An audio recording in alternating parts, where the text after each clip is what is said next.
tepok-tepok kok nggak bangun, balikin udah kaku, udah nggak ada. Jadi waktu saya naik tangga sambil kepala saya lihat ke ranjang dia sebelum saya sampai, waktu saya lihat wajahnya, aduh terlambat. Ben itu adalah titipan Tuhan, ya kan? Anak itu kan juga titipan Tuhan. Kalau dia punyanya Tuhan, yang punya minta dia kembali, ya sudah. Dan dia pun kembali kepada Bapa di surga. Wah, dia menjerit sakit kepala terus muntah. Lalu nggak berapa lama dia seperti anak tertidur. Tapi itu sebetulnya kesadarannya sudah hilang. Nah itu juga satu hal yang mengagetkan. Nggak ada hujan, nggak ada badai, nggak jatuh, nggak apa-apa. Tiba-tiba dia pecah pembuluh darahnya di otak. Anak umur 4 tahun. Halo pemirsa, sahabat saya yang akan bercerita di Hati ke Hati kali ini merupakan orang tua yang belum lama ini dikejutkan dengan kehilangan yang tak terbayangkan. Anak pertama mereka di usia yang masih begitu muda, dengan kondisi sebelumnya yang sehat dan penuh semangat, tiba-tiba ditemukan tak bernyawa. Seketika dunia mereka pun hancur. Sulit rasanya menerima kenyataan ini. Namun di tengah kesedihan yang mendalam, mereka merasakan kehadiran Tuhan yang memberikan kekuatan untuk terus melangkah. Inilah mereka, Dr. Weni Tan dan Bapak Maynard Kolondam.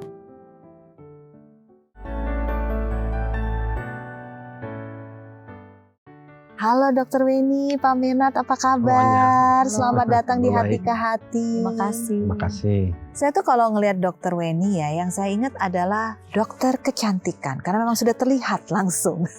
Cantik, emang dari mudanya emang udah cantik memikat seperti ini ya Pak Maynard ya? Setuju. Dr. Weni, seorang dokter yang tiba-tiba dikejutkan dengan keadaan tahun lalu. Ben, putra dari Dr. Weni dan Pak Maynard, pada tanggal berapa ya? 17 Mei. 17 Mei 2024 di usia 18 tahun. Ya.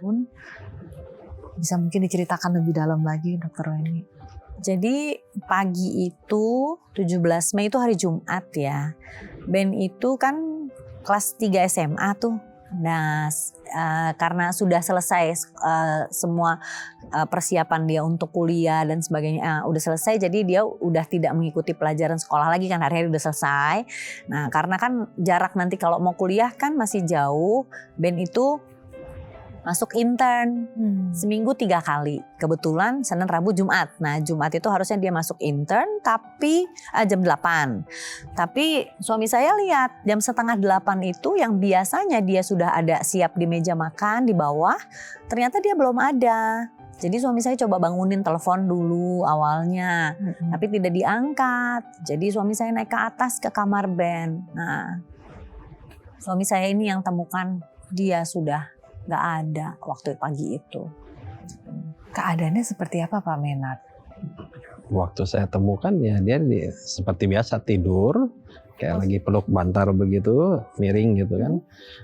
Panggil-panggil, Ben, gak bangun. Tapi memang biasanya suka gitu kalau tidur pulas kan. Akhirnya saya samperin lah, tepok-tepok kok nggak bangun, balikin udah kaku, udah nggak ada. Jadi saat berputar pun tangannya juga ikut. Iya. Posisinya udah nggak ada. Langsung saya turun, panggil Weni. Kita naik. Pada saat saya tidak bisa membayangkan. Saya rasa baik pemirsa pun tidak akan bisa membayangkan, walaupun kita menggambarkannya seperti adegan film, tidak akan bisa membayangkan level emosi yang dirasakan. Ya. Pada saat Pak Maynard memanggil Dr. Weni ke atas, apa yang disampaikan? Ben kaku, Ben apa kata-katanya? Jadi waktu saya masih di kamar, jadi waktu dia bilang, saya kan biasa saya manggil saya mama, saya panggil dia papa kan. Dia bilang mama, dia bangunin saya gitu karena saya masih tidur ya. Mah dia bilang bangun, terus saya lihat muka dia seperti muka orang yang pokoknya ada sesuatu gitu. Yang saya nggak kepikiran Ben sih yang pertama ya. Saya pikir ibu saya karena lagi kurang sehat. Tapi kemudian suami saya bilang, Ben, kenapa Ben? Saya bilang, aduh dia langsung, kayaknya Ben udah gak ada loh, dia bilang. Oh, Iya. oke. Jadi saya langsung lari ke atas ke kamar Ben. Gitu. Jadi ya, dan memang waktu saya lihat, berarti ke kamarnya dia itu kan, jadi masuk kamar, naik tangga lagi baru tempat tidurnya. Mezanin. Ada mesaninnya. Jadi waktu saya naik tangga sambil kepala saya lihat ke ranjang dia, sebelum saya sampai, waktu saya lihat wajahnya, saya kan jadi dokter udah puluhan tahun nih. Iya. Itu di dalam pikiran saya, aduh terlambat. Waktu saya pegang juga, waduh ini seperti udah 2-3 jam lalu gitu. Walaupun masih ada hangat sedikit badannya. Ya belum dingin gimana, tapi dari korneanya sudah kering, juga dari kulitnya juga sudah kaku, sudah berbeda gitu. Kalau baru beda ya, kita masih bisa lihat mata seperti biasa, kulit juga masih lentur. Ini kulit juga udah kaku dan seperti lebih tebal gitu. Tapi ya saya panggil namanya ya, kami berdua panggil nama dia. Berdoa. Kita berdoa juga, lalu kita resusitasi. Terus saya juga minta tolong pegawai yang di klinik itu bawain kita punya alat kejut jantung, juga beberapa obat-obatan seperti adrenalin dan sebagainya. Saya suntik, kita pakaikan kejut jantung sama dia itu, tapi ya memang Tuhan berkata lain. Pada malam sebelumnya atau hari-hari sebelumnya, bagaimana kondisi Ben? Apakah ada nunjukin gejala apa? Jadi dia dalam kondisi yang sehat walafiat anak ini. Ya, jadi dari awal tahun itu karena memang dia kan ada rencana sekolah di luar, saya bilang, dan dia kan suka nge-gym juga. Saya bilang, ayo nge-gymnya pakai personal trainer lah supaya nggak salah ya, namanya anak-anak muda takut nanti terlalu semangat ya. Nah, supaya tahu lah cara nge-gym yang betul. Jadi saya dengan dia ini seminggu 2 kali nge-gym bareng. Rutin Selasa Kamis. Nah PT-nya juga, nah itu kan hari sebelumnya Kamis tuh kita juga habis PT sama-sama. PT-nya juga bilang, wah ini anak sehat nih, badannya udah bagus sekarang. Memang kondisinya baik, lagi baik-baik aja, lagi nggak kenapa-kenapa. Sehat, nggak ada keluhan. Jadi nggak ada keluhan misalnya saya sakit kepala atau sakit perut atau apa, nggak ada keluhan apapun. Saat itu dia lagi sehat. Maaf kalau saya harus membuka memori yang baru terjadi. Nggak apa. Kurang dari setahun yang lalu. Iya. Kurang. Ya. Pada saat akhirnya melepas harapan itu, saya harus menerima keadaan bahwa memang kenyataannya Ben sudah nggak ada. Langkah apa yang dilakukan pertama kali? Karena saya berapa kali kalau mendengar cerita tidak pernah tergantikan rasanya antara mengantarkan orang tua duluan dengan mengantarkan anak terlebih dahulu. Bagaimana menggambarkan, apalagi saat kita mengetahui ya beberapa jam sebelumnya kita masih bersama dalam keadaan yang baik, yang prima, tidak ada tanda-tanda, tidak ada gejala. Apa yang bisa digambarkan dalam keadaan itu? Ya kalau untuk menggambarkan mungkin nggak ada kata-kata yang bisa menggambarkan saat itu ya. Itu kayak kaget, kayak orang bisa bergeledek lah istilahnya tuh.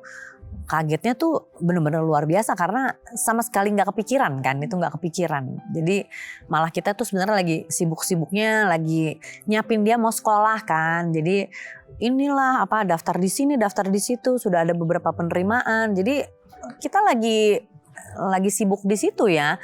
Istilah tanda kutip lagi sibuk mau ngeliatin dia gede gitu kan. Ya tiba-tiba Tuhan berkata lain, tapi ya di situ memang hal pertama adalah menerima. Harus menerima kenyataan. Walaupun tidak gampang. Ya, itu juga perlu waktu sih memang. Tapi yang pertama adalah terima kenyataan itu bahwa ini yang terjadi. Dan yang kedua adalah kami juga menerima bahwa Ben itu adalah titipan Tuhan. Ya kan? Anak itu kan juga titipan Tuhan.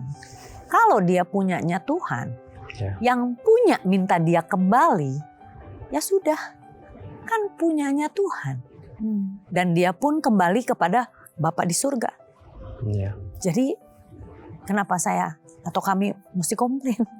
Baliknya kepada Sang Pencipta di surga sana yang jauh lebih baik keadaannya dari di sini, yang mana Tuhan itu juga memberikan yang terbaik dibanding apa yang kita bisa kasih. Ya.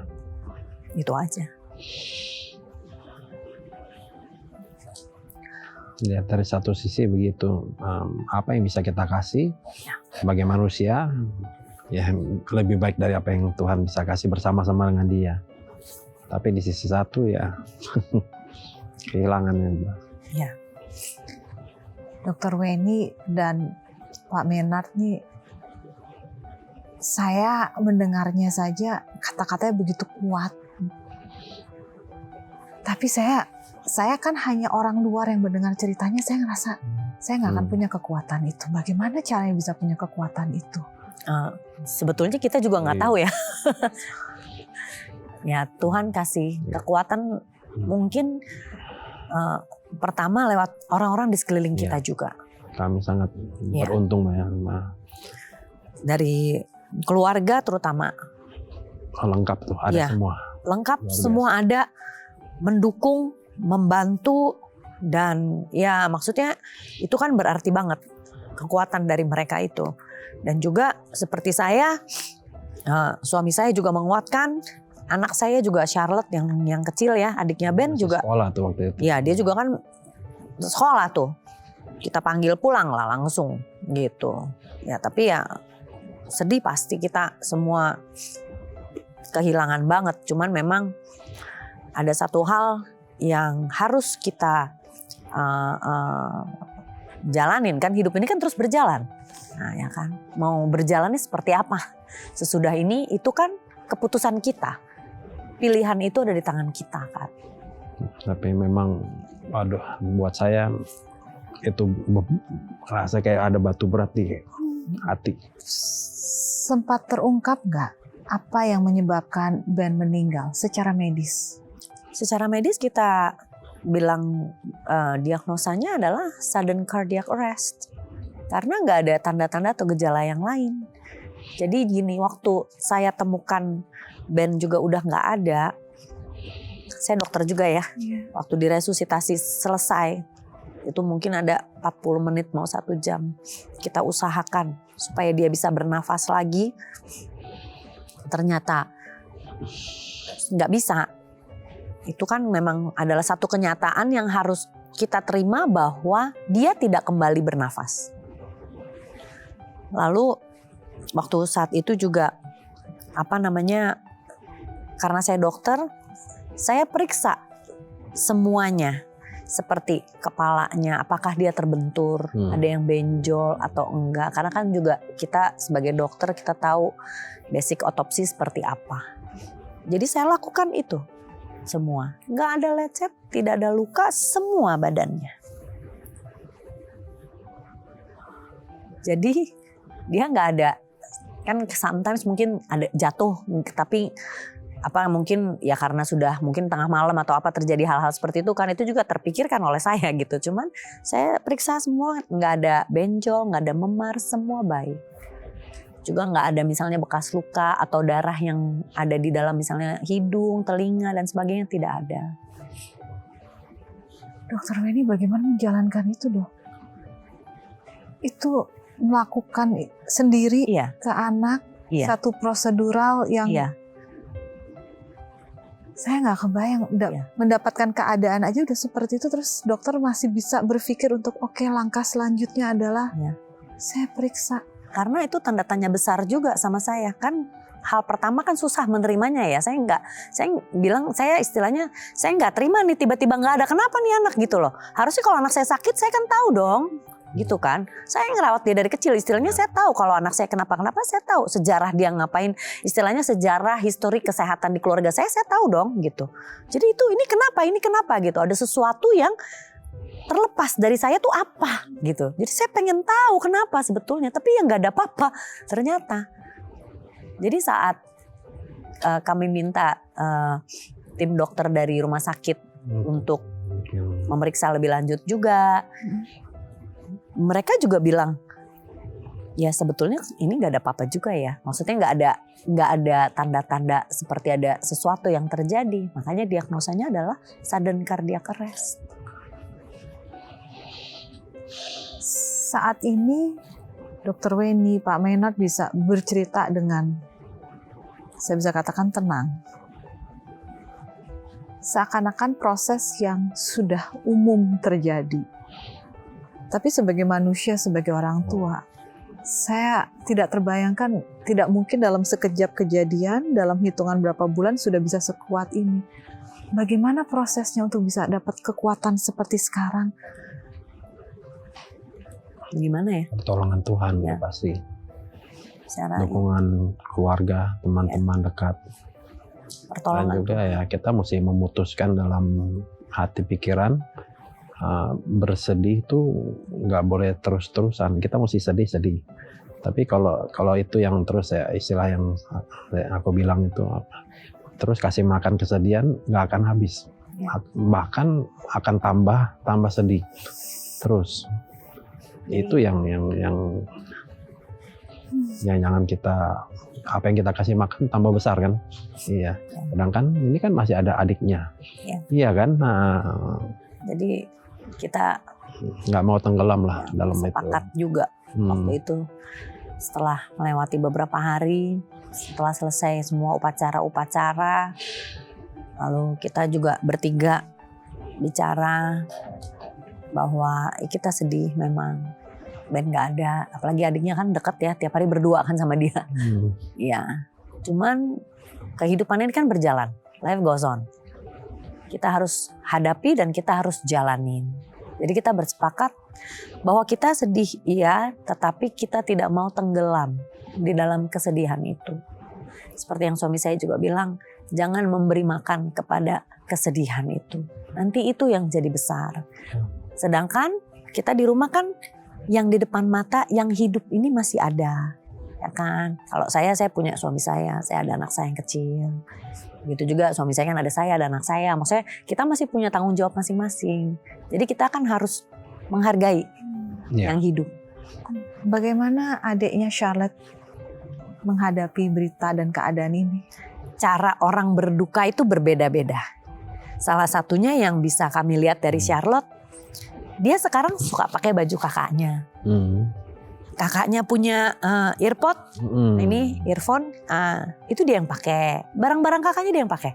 Dompet kakaknya walaupun dia motifnya army ya, anak cowok, dia yang pakai.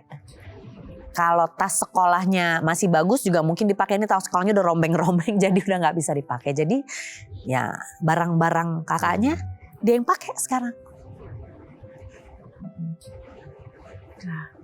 Teman-temannya Benar sih juga kata ada ya. dokter. Teman-temannya pun demikian. Orang yang dekat sama Ben pun bilang sama saya, boleh nggak minta kaosnya, minta sesuatu. Saya bilang ambil. Apa yang kamu mau pakai ambil. Sekali waktu mereka datang ke rumah, semua pakai baju Ben. Jadi saya ngeliat, loh kok bandnya ada banyak. Mereka pakai kaosnya Ben gitu. Jadi wah bandnya ada berapa orang nih. Gitu. Tapi ya gitulah, cara seseorang berduka tuh berbeda. Tapi biarkanlah, biar itu menjadi bagian kenangan yang manis ya buat mereka. Kalau mendengar bagaimana support system yang hadir dalam masa duka itu, membuat saya ingin mengenal seperti apa sih sosok Ben ini. Sampai mendengar bagaimana sekarang adiknya memilih untuk mengenakan semua memorinya ya, airpodnya lah, kaosnya lah. Seperti apa sih Ben itu?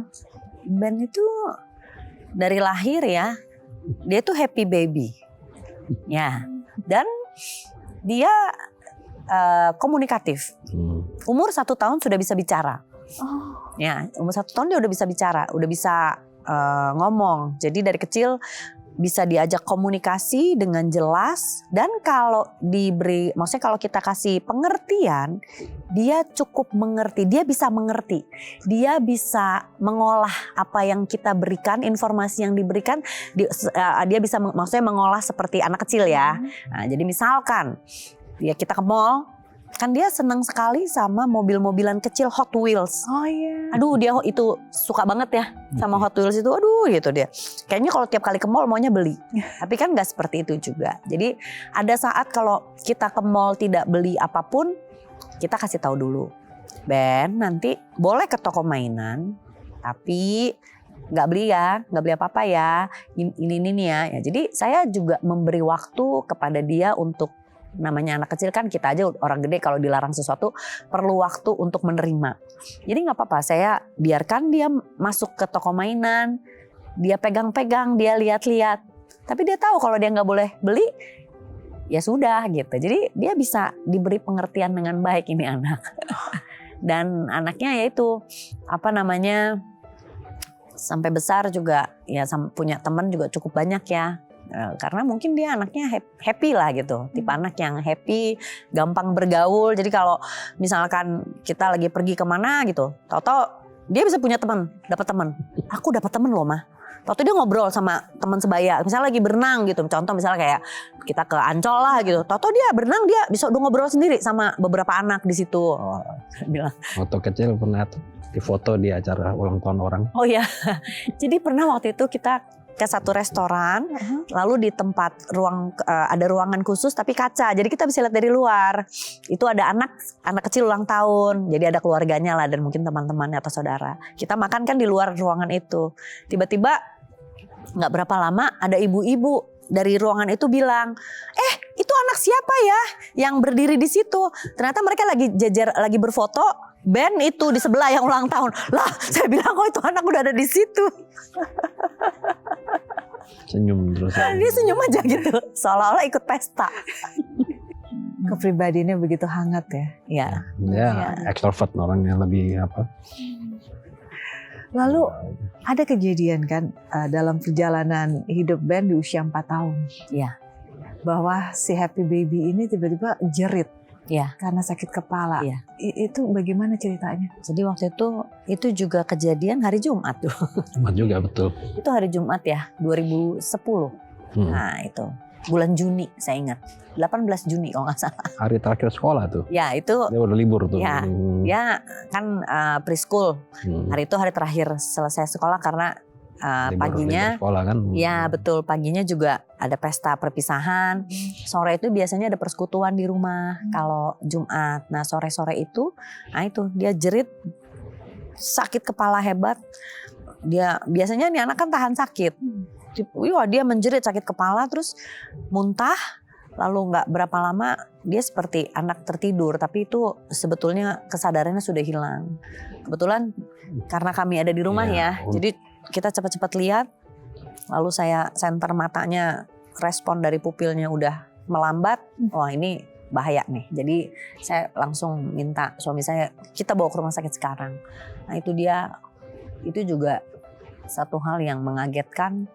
Nggak ada hujan, nggak ada badai, nggak jatuh, nggak apa-apa. Tiba-tiba dia pecah pembuluh darahnya di otak. Anak umur 4 tahun? Ya. Tanpa ada pemicu apapun dari luar? Jadi dia lagi duduk, lagi disuapin makan, sama lagi nonton gitu. Dan apa ternyata setelah di rumah? Jadi memang ketika di scan, lalu malam itu juga dioperasi. Setelah operasi baru discuss dengan timnya Prof. Eka dengan Dr. Harsan. Beliau bilang bahwa ya anak ini ada kelainan pembuluh darah bawaan. Arteri vena malformation. Itu biasanya bawaan dari lahir. Tapi sangat jarang terjadi pecah pembuluh darahnya tuh di usia seperti ini. Umumnya terjadi pada saat nanti sudah besar. Usia mungkin seperti 20-an. Jadi kalau kasus yang terjadi pada anak seperti Ben ini sangat jarang terjadi. Pembuluh darah pecah maksudnya stroke gitu? Ya, stroke perdarahan. Di usia 4 tahun? Di usia 4 tahun. Tapi ini tidak menyambung dengan keadaan Ben di usia 18 tahun. Nah, jadi dari kejadian ini sudah selesai. Jadi memang pada saat itu kita juga cukup kaget ya. Dan Ben operasi itu 2 kali sebetulnya. Hari pertama waktu kejadian, lalu hari kelima karena ada pompa ventricle di otaknya itu rusak akibat perdarahan yang pertama. Itu pompa untuk menjaga kestabilan cairan di otak. Kalau pompanya rusak, nanti cairannya berlebih.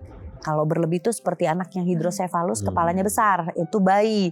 Tapi dia 4 tahun kan tengkorak kepala sudah keras. Nanti damage-nya ke otak akan semakin besar karena desakannya kan pasti akan semakin besar kalau cairan ini tidak di-maintain.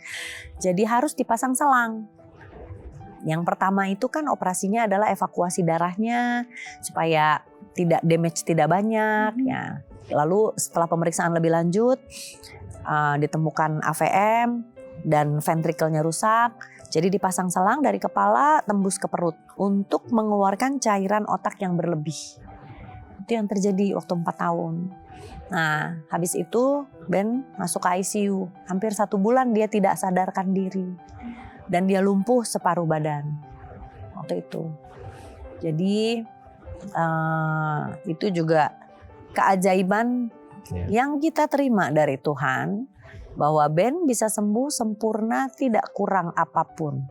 Jadi pada saat lumpuh separuh ini, singkat cerita, pada saat dibawa pulang pun kita lanjutkan dengan fisioterapi dan sebagainya. 3 bulan tuh Ben bisa masuk sekolah. Artinya dia bisa jalan, bisa lari. Walaupun masih rada miring-miring ya. Ya, tapi dia sembuh dengan sempurna. Ben saat usia 4 tahun itu. Dan yang kejadian kemarin ini sama sekali nggak ada hubungannya dengan apa yang terjadi di usia 4 tahun. Apa yang terjadi di usia 4 tahun itu. Saat itu dia nggak ada keluhan sama sekali. Bahkan malam sebelumnya, jadi kami punya kebiasaan tuh kalau malam kita kumpul berempat di kamar, berdoa bareng. Nah, baru nanti anak-anak ke kamar masing-masing ya. Nah, Ben itu ngobrol di kamar kita sampai jam 12-an. Ya, ngobrol ini itu sampai dia tanya apa kan, karena ya salah satunya adalah ini ada penerimaan I-20 dari beberapa university di sana udah ada, kamu mau yang mana pilih, ada satu besok yang udah harus ada bayarannya lah gitu, jadi kita harus urus ya gitu dan sebagainya. Itu kita ngobrol-ngobrol gitu, bercanda-bercanda. Dia bilang boleh nggak nanti kalau di sana beli motor aja deh, dia bilang gitu. Terus saya bilang, daripada kamu beli motor, kamu lari lah ke sekolah. Nggak usah nge-gym, kakinya udah kenceng. Dia bilang gitu. Sorry, bukan motor, sepeda. Dia mau beli sepeda. Dia bilang, nggak usah sepeda, kamu lari aja. Kakimu udah kenceng nanti. Sekalian olahraga. Iya, sekalian olahraga. Saya bilang gitu. Paginya gym, habis itu bikin SIM. Ya. Bikin SIM. Jadi Kamis itu pagi gym, habis bikin gym. Ya, dia bikin SIM. Sebelum bikin SIM, minta dipencet jerawat. Dia bilang biar fotonya cakep. Saya ingat banget waktu dia mau foto SIM kan dibilang harus pakai kemeja ada kerahnya. Oh, dia turun pakai batik warna ungu. Saya bilang, "Wah, ganteng kamu kok," gitu kan. Terus dia minta dipencet ada jerawat 1 karena dia cukup concern sama muka ya gitu loh dia. Dia sangat memanfaatkan mamanya juga. Apa namanya, rutin facial, rutin pakai krim gitu-gitu. Dia juga suka ajak teman-temannya. Nah, jadi biar fotonya ganteng ya udah saya pencetin dulu jerawatnya, terus dia pergi foto, habis itu dia main ya sama teman-temannya, dia ke mall main sampai sore lah, sampai sore agak malam, nggak ada apa-apa gitu loh, nggak ada masalah sama sekali. Jika ada hal-hal seperti ini terjadi dalam hidup orang, apalagi untuk orang tua melihat ada sesuatu yang terjadi pada anak, sering sekali yang pertama kali dirasakan adalah mempertanyakan, salah apa ya saya? Ya. Kurang pengawasan apa ya saya? Ya. Apalagi dokter, dengan profesi dokter kayak dokter tadi bilang, saya tahu semua kesehatan semua anggota keluarga saya. Ya. Sempat terlintas momen itu. Ya, itu masih menjadi pertanyaan buat saya sampai sekarang. Yang pertama memang ya, maksudnya apa yang terjadi tuh, apa yang jelasnya terjadi, ya masih jadi tanda tanya ya buat saya ya, untuk anak saya satu ini. Karena saya juga bicara tuh saya kan punya teman-teman juga dokter-dokter yang saya libatkan juga untuk jagain Ben dari kecil nih, ya kan. Akibat dari 4 tahun itu kan ada beberapa dokter yang tahu sejarahnya, teman-teman baik saya juga. Saya ajak diskusi juga. Ada juga dokter syaraf, dokter yang pegang Ben, dokter bedah syaraf dan sebagainya pun. Mereka semua juga bingung gitu. Maksudnya kenapa ini anak bisa tiba-tiba hal ini terjadi, nggak ada jawaban pastinya ini kenapa gitu. Nggak ada yang bisa menjelaskan, memberikan keterangan jelas lah ya, apa penyebabnya. Jadi kita semua juga. Bagaimana Dokter Weni menghadapi rasa itu? Ya saya tuh sampai beberapa waktu kemarin saya buka jurnal-jurnal, saya cari apakah ada kejadian, maksudnya ada hal-hal yang bisa jadi pencerahan buat saya gitu loh dengan riwayat anak saya seperti ini. Tapi ya saya juga sampai sekarang belum temukan jawaban apa-apa ya. Tapi itu yang kita sudah sepakati bahwa kita bersedih ya. Tapi kita tidak mau tenggelam di dalam kesedihan itu. Kita tidak mau memberi makan kepada kesedihan itu gitu. Jadi biar hari-hari kita juga berjalan, Ben itu kan tetap ada di hati kan. Dia tetap ada. Kita tetap ya merasakan, maksudnya dia ada di kita. Dan ya kadang-kadang kalau ngobrol juga sama Charlotte, juga sama teman-teman baiknya Ben, beberapa anak-anak yang memang dekat sekali sama dia, ya kita ngobrol juga tentang Ben dulu, oh dia begini ya. Ya kehangatannya juga masih ada gitu. Satu yang saya rasakan dari kebersamaan kita dalam beberapa waktu ini ya, Dokter Weni, Pak Menat, adalah bagaimana Pak Menat dan Dokter Weni ini kayak saling mengisi. Dokter Weni ini orangnya tegas sekali ya. Kalau untuk orang-orang yang tidak terbiasa mungkin terasa keras dan galak. Tapi Pak Menat ini orangnya kayaknya adem, ya, menenangkan. Mendapatkan peristiwa yang ya seperti yang terjadi pada Ben ini. Bagaimana menjalani kehidupan sebagai pasangan yang bisa saling melengkapi. Karena tidak sedikit bahkan teman-teman yang saya kenal pribadi, jika menghadapi problema seperti ini, cenderung mereka malah jadi jauh. Saling menyalahkan, saling menuduh, karena tidak bisa menjawab pertanyaan yang ada di benak mereka. Pak Menat bagaimana melihat dan menjalani ini? Ya saling menguatkan aja. Ya seperti waktu tadi break saya cerita ada saudara yang sempat sampai hanya bilang saking sedih, tenggelam dalam kesedihan, akhirnya keluarga seperti agak jadi akhirnya sama suami hampir, nah dia sendiri yang bercerita bisa, tapi bersyukur nggak terjadi.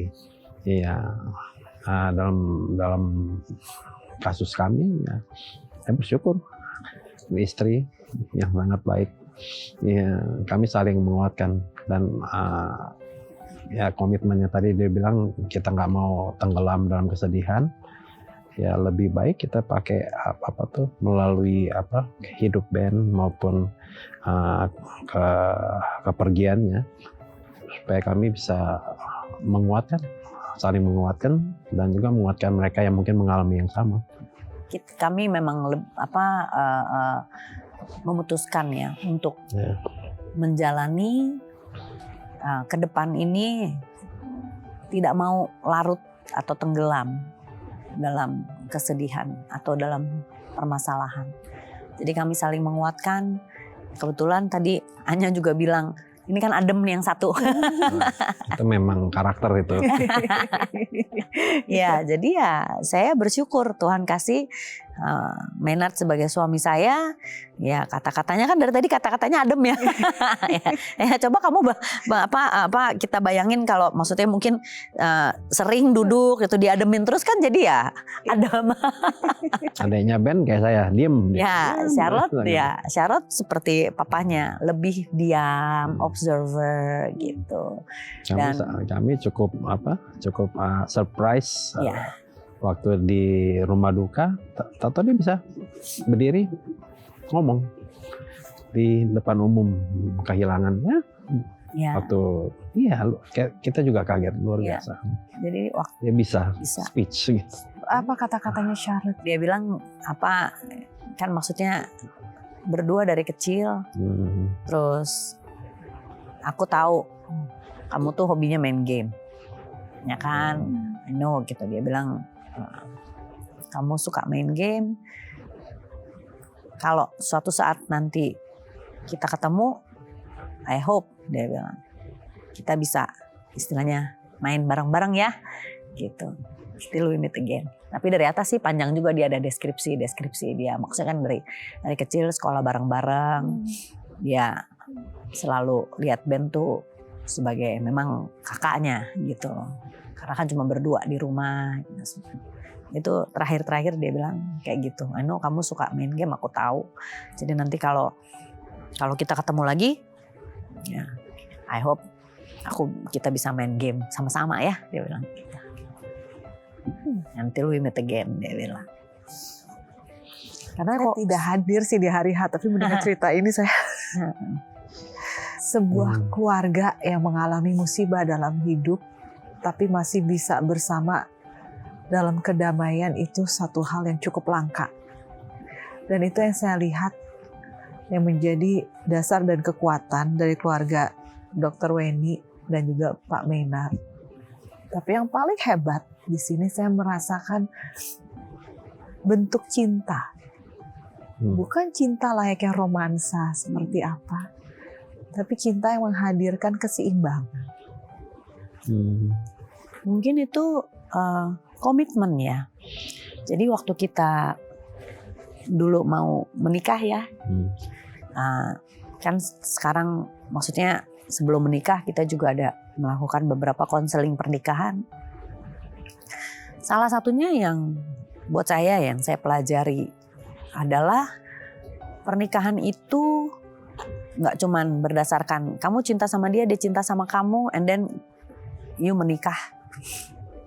Nggak cuman itu saja, tetapi pernikahan itu perlu satu yang namanya komitmen. Komitmen untuk selalu mencintai, komitmen untuk selalu bersama, komitmen untuk selalu mengutamakan ya, artinya mengutamakan kepentingan pasangan dibandingkan kita.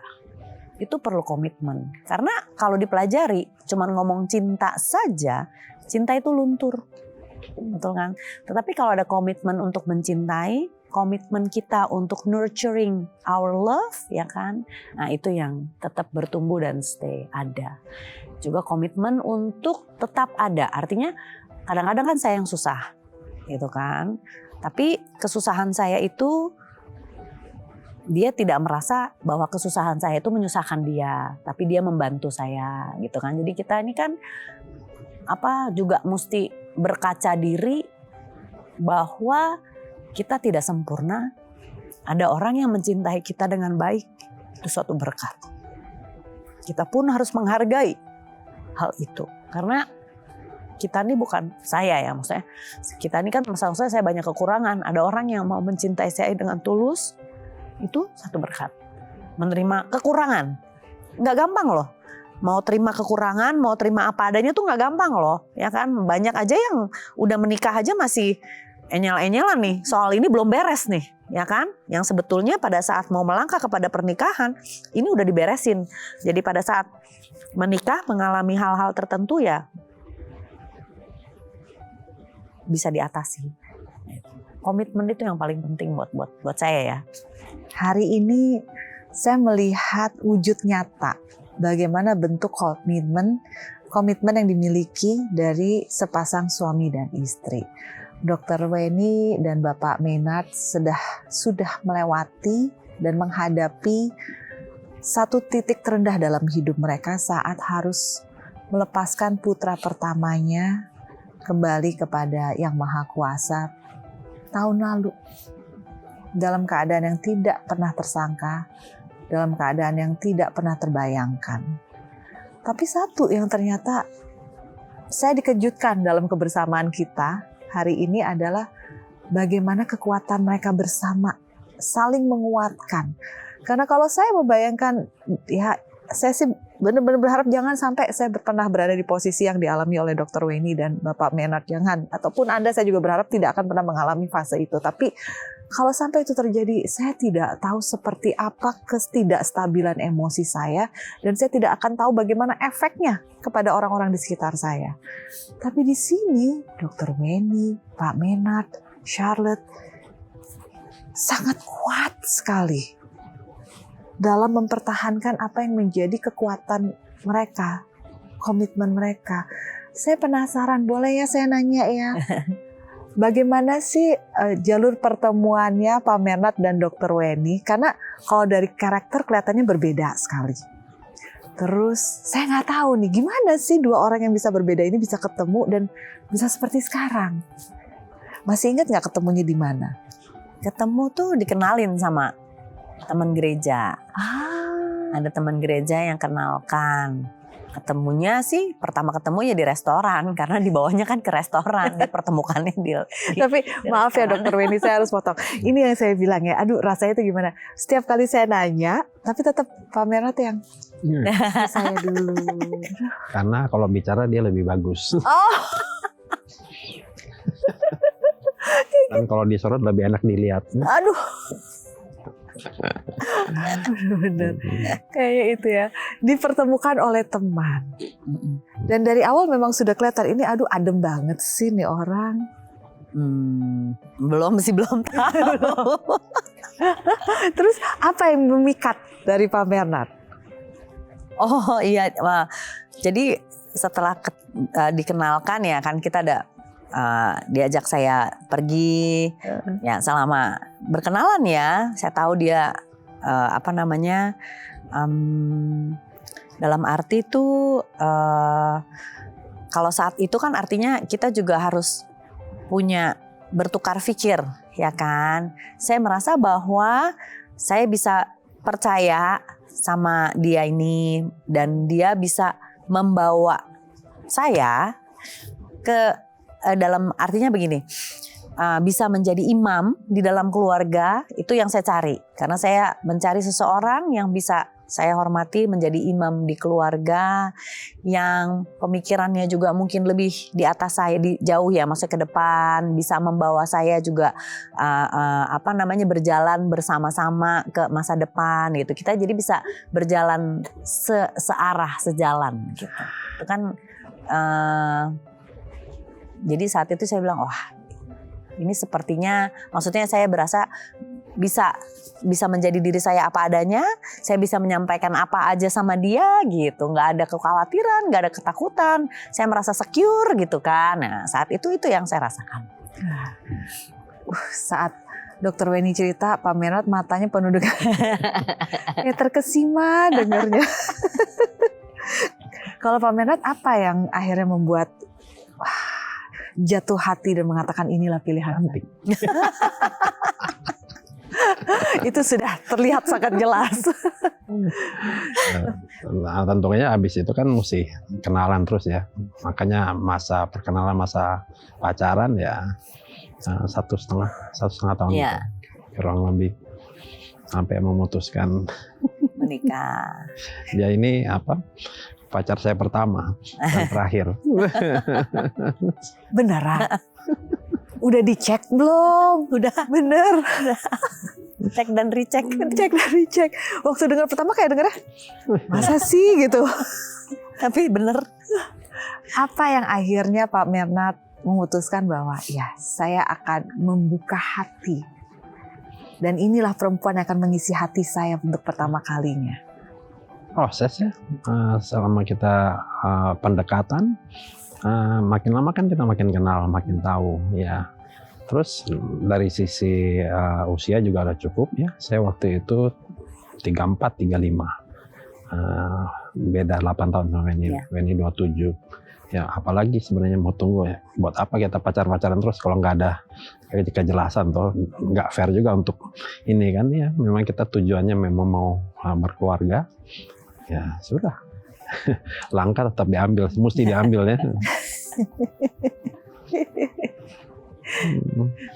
Tapi kalau misalnya dilihat berarti kan setiap individu pasti memiliki kisah masing-masing, memiliki perjalanan hidup masing-masing. sampai akhirnya dipertemukan. Pun banyak orang yang saat dipertemukan belum tentu menemukan kecocokan. Tapi di sini berbeda sekali jalan ceritanya. Kalau dari sisi Pak Menard lebih dahulu, apa yang disyukuri dari sosok Dr. Weni, dari sosok si mama dalam hidupnya Pak Menard? Banyak sekali. Ya kalau dari awal pasti ya cantik, baik, ya kan, cukup tegas dari sisi itu. Saya bersyukur juga dan bisa dalam hal-hal yang seperti kejadian dengan Ben nggak panik, tenang. Nah, itu juga menguatkan buat saya dan adiknya Ben ya, Charlotte. Nah, karena dia nggak ini, ya saling mengisi jadinya. Seperti Anya bilang tadi. Kalau dari Dr. Weni, apa yang disyukuri dari sosoknya Pak Menard? Ya banyak juga ya, hampir semuanya malah. Ya maksudnya orangnya tenang, jadi selalu berpikir positif dan membawa kita kepada poin yang lebih dekat kepada Tuhan. Itu penting, karena menurut saya manusia hidup itu harus kembali ingat kepada Sang Pencipta. Dan manusia sebagai makhluk sosial itu memerlukan kekuatan. Karena kita kan tubuh, jiwa, dan roh. Ya kan? Ada spiritual di dalam diri kita. Ada kekuatan spiritual. Jadi suami saya itu selalu bisa membawa kekuatan spiritual tuh di keluarga. Jadi imam di dalam keluarga. Dan membawa poin-poinnya. Artinya kan setiap keluarga itu kan punya ajarannya. Ajaran ini kan harus ada pokoknya di mana. Jadi dia selalu bisa mengembalikan kepada pokok ajaran itu untuk diajarkan buat kita berdua, kita lakukan itu, lalu juga untuk anak-anak. Gitu. Saya membayangkan bentuk keluarga yang dijalani oleh Ben selama 18 tahun ini. Ya. Satu bentuk ya bisa dikatakan surga dunia sebenarnya. Memiliki orang tua yang begitu solid dan saling mengisi seperti ini. Tapi sekarang Ben mendapatkan surga yang abadi. Ya, amin. Jauh lebih baik dari apa yang kita bisa kasih. Ya. Kalau kita lihat bagaimana ikatan kekuatan suami istri yang dimiliki oleh Pak Menard dan Dr. Weni, nampaknya sebenarnya semua sudah terucapkan, semua sudah diungkapkan. Tapi seperti biasa di hati ke hati pasti ada yang belum bisa terungkapkan. Untuk itu kita akan bantu. Jadi di sini nih ada beberapa kalimat yang belum sempurna karena belum lengkap. Harus dilengkapi dengan apa yang dirasakan oleh yang megang kertas. Dia akan baca kalimat itu lalu dilengkapilah menjadi sebuah kalimat utuh untuk orang yang dibacakannya. Nah, jadi Dr. Weni, Pak Menard silakan. Di sini ada beberapa, dipilih saja. Yang mana itu ya? Yang mana saja, oke. Ini di sini ada juga, kayaknya mesti diubek dikit. Yes, ya. Oke. Sudah nggak pengen ditukar lagi? Udah. Gampang. Buka ya? Oke, ini ganti-gantian ya. Okay. Jadi saya mau nanya dulu, mau Pak Menard dulu atau Dr. Weni sudah membuka? Dr. Weni duluan kalau begitu, silakan. Ini kalimat rasanya Dr. Weni untuk Pak Menard. Apa ya? Ya. Pak Menard ntar dulu. Dia susah juga. Nggak susah sih. Terus aku mesti ngomong sama dia dong. Ada sini ya. Iya, silakan. Kamu jangan terharu. Ya. Sosok kamu untuk aku seperti belahan jiwa. Iya, karena kamu adalah bagian dari aku. Bener kan? Apa yang dimiliki Pak Menard sampai dikatakan ini adalah belahan jiwa saya? Hah? Apa yang dimilikinya? Kan tadi udah dibilangin. Benar-benar yang kata-kata melengkapi itu ya? Ya, melengkapi. Jadi kan tadi Anya juga udah bilang, saya tuh kayaknya mungkin lebih kelihatannya lebih galak, lebih apa. Dari tadi kan ngomong sama dia udah berasa kan adem. Kalau saya lagi berapi-api mungkin emosional langsung adem gitu kan. Jadi melengkapi banget gitu loh. Kalau saya yang bawel, nah ini yang lebih diem dengerin. Kalau saya bawel nggak ada yang dengerin kan juga percuma toh, ya kan. Kalau saya ini ya ini, jadi dia melengkapi saya apa adanya. Tapi yang salah satu yang terpenting adalah dia juga yang mensupport saya, yang menjadikan saya bisa memaksimalkan diri. Itu penting. Iya. Jadi apa yang bisa dia ini memberikan dan mendukung saya untuk saya bisa memaksimalkan diri saya di bidang apapun, baik di dalam pekerjaan, baik juga di dalam pergaulan saya dengan teman-teman, ataupun juga di mana aja. Wow, support sekali. Ya, betul. Di saat banyak cerita di luar sana bagaimana pasangan suka menutup jalan supaya jangan sampai keindahan yang saya miliki di rumah ini terlihat oleh orang lain. Ini kebalikannya. Ini adalah kamu bisa lebih dan ini malah dorong. Betul. Nggak takut kehilangan, nanti dia berebut orang loh ngeliat ini. Ini sebagus ini, set gitu. Wah, saya aja nggak tahu dia berpikir begitu. Aduh, kadang-kadang sampai jadi nggak enak sendiri perasaan. Ternyata sebegitu dalamnya kalau anak muda sekarang bilangnya. Giliran saya nih. Gantian. Aduh. Kalau merangkai kata-kata, bagian dia sebenarnya lebih oke. Wah, kasih sayang aku sebesar titik. Apa ya? Sebesar badanku. Cukup besar. Cukup besar. Wah, apa ini? Bantuin dong. Sebesar-besarnya lah gitu. Sebesar-besarnya. Tapi Kak Menar sudah pernah merasakan kehilangan yang sangat besar dengan kehilangan Ben. Setiap manusia kan pasti akan menemukan akhir dari hidupnya. Ya. Kalau Pak Menar kehilangan Dr. Weni, Waduh. seperti apa tuh? Jangan saya dulu deh.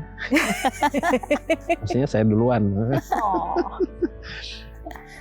Ya, kalau dari sisi umur kan, dan dari sisi kesehatan. Jadi saya duluan nih. Jangan dong.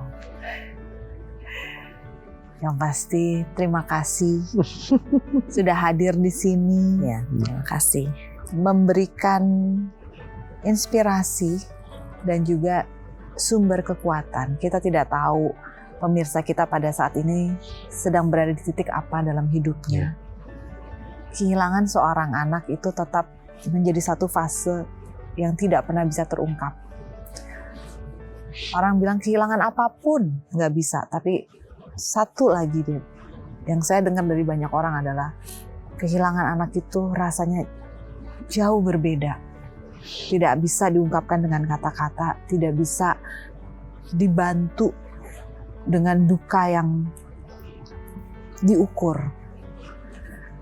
Tapi terima kasih Pak Menar, Dr. Weni berbagi di sini, memberikan satu kekuatan bahwa ya kembali lagi duka itu tidak ada yang bisa mengukur, tapi duka itu bisa kita yang kendalikan dalam arti kata. Seperti tadi, kesedihan itu jangan terus diberi makan. Iya, itu pilihan. Itu adalah pilihan. Dan ternyata pilihan itu ada. Tinggal bagaimana kita memilih ke sana dan menjalani. Ya. Mungkin sebagai penutup, saya jarang sekali meminta ini, tapi ingin sekali saya mendengar dari Dr. Weni maupun Pak Menar untuk seluruh orang tua di luar sana yang sedang berduka. Bagaimana mereka menjalaninya? Apa yang bisa menjadi pegangan bagi mereka? Dr. Weni terlebih dahulu, silakan. Mungkin buat para orang tua ya yang juga berduka, yang pertama adalah anak yang pergi ini, anak yang sudah tidak bersama dengan kita, sudah bersama Sang Pencipta, bersama Tuhan di surga. sudah di tempat yang lebih baik. Jadi sebetulnya kalau kita berduka pun itu sebenarnya kita itu untuk diri kita sendiri. Karena duka itu kan kita yang kehilangan.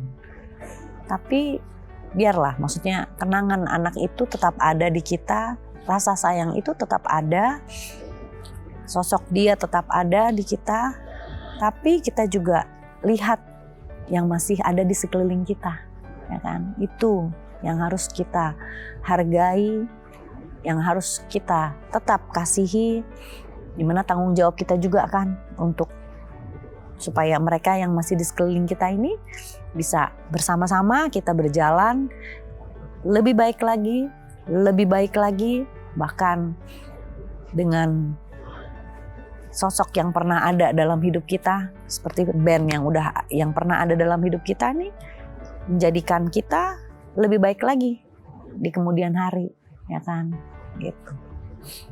Jadi kan itu sumber kekuatan, Ya, bukan sumber kedukaan. bukan sumber kedukaan, Ya. juga bisa juga menjadi salah satu sumber rasa syukur kepada Tuhan. Karena Tuhan percayakan Dia hidup bersama dengan kita sekian tahun, ya kan? Kita diberi kebahagiaan bersama dengan Dia sekian tahun, dan kita juga bisa melihat.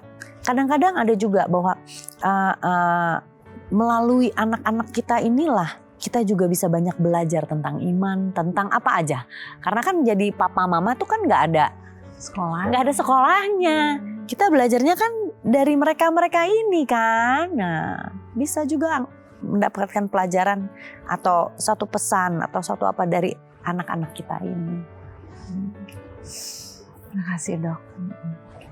Dari Pak Menar, terutama yang saya pengen pegang itu adalah bagaimana bertahan dengan pasangan di saat sedang berada di titik terendah. Itu kan satu cobaan juga. Ya, kalau buat kami ya, kita tetap mesti ada iman, percaya pada kebaikan Tuhan, rencana Dia yang indah, walaupun Dia izinkan terjadi hal-hal yang sangat berat seperti ini, ya. Dan maksudnya jangan